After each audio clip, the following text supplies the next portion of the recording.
কতগুলো প্রশ্ন চিঠি আকারে এনেছে, যা কেন্দ্রীয় সরকার পাশাপাশি বিজেপি নেতৃত্বের দিকে উত্তর চাওয়া হয়েছে, যেখানে 3টে প্রশ্ন স্পষ্ট যে এই সন্ত্রাসবাদীরা কোত্থেকে এসেছিল, তখন দেখা হয়নি বা কি হয়েছিল, আর এরা কোথায় গেছে, তা কি এখনও কি এদের কি কোনো সন্ধান পাওয়া গেছে। আর তৃতীয় প্রশ্ন হচ্ছে যে এই যে নিরাপত্তা ব্যবস্থা, এই যে ইন্টেলিজেন্স ফেলিওর, এই বিষয়ে প্রশ্ন তোলা হয়েছে, বলা হয়েছে যে আইবির যিনি কর্তা তাকে ইনস্ট্রাকশন দেওয়া হচ্ছে, তারপরেও এই ব্যর্থতা কি বলবো। ইন্টেলিজেন্স ল্যাবস তো হয়েইছে। ইন্টেলিজেন্স ল্যাবস পেহেলগাঁওতে যেমন হয়েছে সেরকম 9/11 নিউ ইয়র্কেও হয়েছিল। আজকে 26/11/2008 সালে ইন্টেলিজেন্স ল্যাবস হয়নি।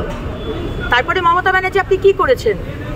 আপনাকে যখন বিধানসভায় 4 দিন আগে আমি প্রশ্ন করেছিলাম, মনমোহন সিংয়ের ইউপিএ সরকারে আপনি যখন মন্ত্রী ছিলেন, 26/11-তে যখন মুম্বাই অ্যাটাক হয়েছিল, আপনারা বদলা নেননি।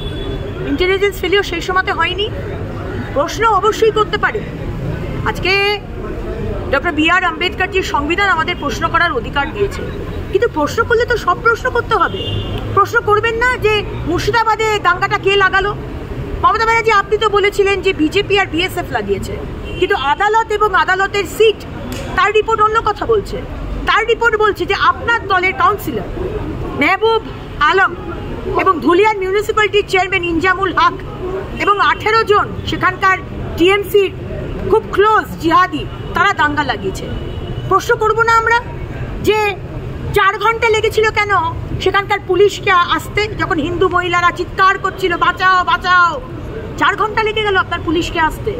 আমরা প্রশ্ন করব না যে পাইপলাইনে জলের পাইপগুলো কেন কেটে দেওয়া হয়েছিল, যাতে হিন্দুদের বাড়িতে আগুন লাগিয়ে দেওয়ার পরে সেগুলো যাতে জল দিয়ে না নেবানো যায়। প্রশ্ন করলে সব কিছুর প্রশ্ন করবেন।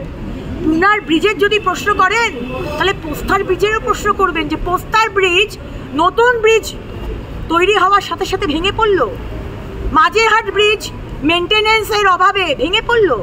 সবই তো প্রশ্ন করতে হবে। পেহেলগাঁও প্রশ্ন করুন, পুনার ব্রিজ নিয়ে প্রশ্ন করুন, কিন্তু তার সাথে সাথে মুর্শিদাবাদও প্রশ্ন করতে হবে, পোস্তার ব্রিজও প্রশ্ন করতে হবে, মাঝেরহাট ব্রিজও প্রশ্ন করতে হবে, সবই প্রশ্ন করতে হবে। সন্ত্রাসবাদীরা কোত্থেকে এলো এবং কোথায় গেল, এই নিয়ে কি বলবো। তার জন্য আমাদের স্বরাষ্ট্র দপ্তর আছে, আইবি আছে, সেগুলো অবশ্যই প্রশ্ন করবেন, কিন্তু তার সাথে সাথে আজকে কাসাব কি করে ঢুকলো, 26/11-তে 2008 সালে 160 জন ভারত মাতার সন্তানকে কিভাবে পয়েন্ট ব্ল্যাঙ্ক রেঞ্জে মেরে দেওয়া হলো, সেটাও তো দেখতে হবে। সেখানেও ইন্টেলিজেন্স ফেলিওর কিভাবে হয়েছিল। শিক্ষা নিতে হলে সব ইনসিডেন্ট দিয়ে শিক্ষা নিতে হবে। মোদিজির যে টার্মে যেগুলো ফেলিওর, সেটা দিয়ে আমি শিক্ষা নেব, আর নিজেরগুলো আঙুল দেখালে বাকি যে 5টা আঙুল নিজের দিকে, সেটা ভুলে যাচ্ছেন মুখ্যমন্ত্রী। সেগুলো তো শিক্ষা নিতে হবে। বাংলার মানুষ সেটারও জানতে চায়। Thank you.